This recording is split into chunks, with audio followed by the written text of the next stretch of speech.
Hey, what's up everyone? Katie and Alex here with Up to Speed, your daily update of what's happening around Verizon. It's a great day for a podcast. In our latest Up to Speed podcast, Jeremy met with the GM of Yahoo Sports, Geoff Reiss, to talk about the intersection of sports and technology and how the fan experience is changing. For the fan experience, specifically with the NBA, what's more important, to have someone at a computer, at a mobile device, or someone at the game?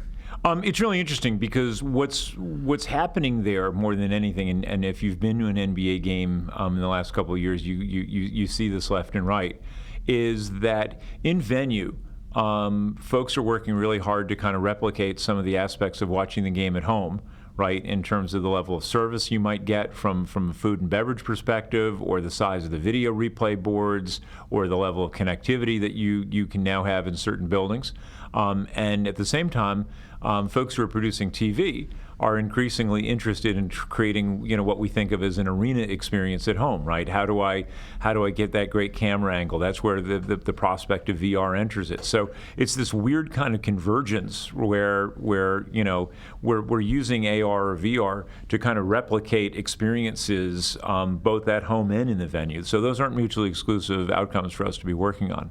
It really is a great time to be a sports fan. All right, check out the full podcast. You can listen on the web or download it from your favorite podcast app. Some great stuff in there about how virtual and augmented reality can change the sports landscape. So the ongoing development and deployment of 5G is one of the great tech challenges of our time. Chief Network Engineering Officer and Head of Wireless Networks, Nicki discussed that in depth at the 5G Americas event. John O'Malley has more from Austin, Texas. Hey everyone, it's John. I'm here at 5G North America in Austin, Texas, where Nicki gave a keynote talking about our path to 5G and the way it's going to impact all of our lives. She also talked about the results from our field test last year and how they actually exceeded our expectations. Have a listen. We learned so much in our field trials last year for 5G. We deployed 5G nodes, hundreds of them, in 11 different markets across the country. And we learned that our millimeter wave propagated even better than what we had hoped. We learned that it went through different building materials better than we had thought, and was able to go further than even 2,000 feet from the cell site.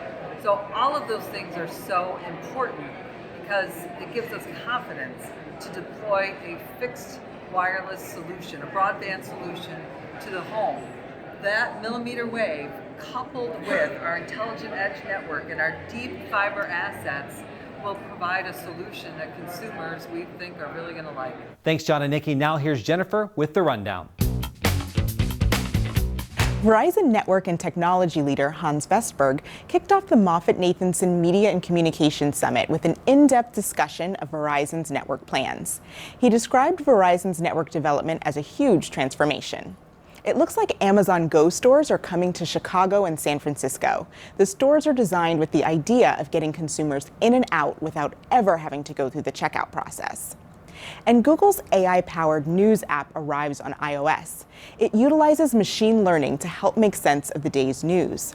The app has been completely reimagined, designed to handle the ever-evolving way users consume news. That's your rundown for today. Thanks, Jennifer. We caught up with Verizon Enterprise Solutions leader George Fisher after his quarterly webcast to talk to us about his week in residence in Cary, North Carolina. What's a week in residence? Here's George. A week in residence is an opportunity for the VEZ ELT to visit an organization or campus where there's a high concentration of VEZ employees. In this case, in Cary, we have over 2,000 employees. That's really surrounded what we do for customer success. So our network operating center, our customer support organization led by Mike Bickle has a lot of core competencies and capabilities here. So that makes a logical place for us to go for a number of reasons.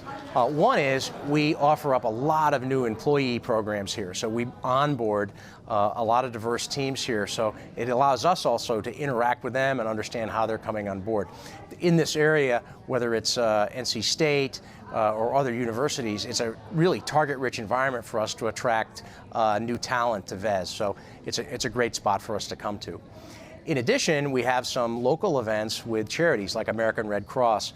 The leadership of American Red Cross on the technology side is in Raleigh, so we're going to have a emergency kit building effort with them, which is a lot of fun, but it also gets everyone a little role modeling around how we give back to the community. Thanks, George. Shravya was also down in Cary experiencing the week in residence where they hosted a diversity summit. Here she is with an update.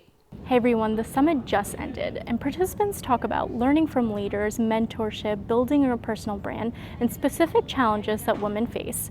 VES leader and summit co-host Diane Brown and participant Patty Schneider talk more. It's important that Verizon creates diversity summits like this to unleash the power of all employees across the company. It allows, in this case, female leaders to focus in on the skills that they need to hone to advance to the next level. And we are better when we're together and we have engagement across all types of employees. As our credo says, we embrace diversity, and that's what today was really all about.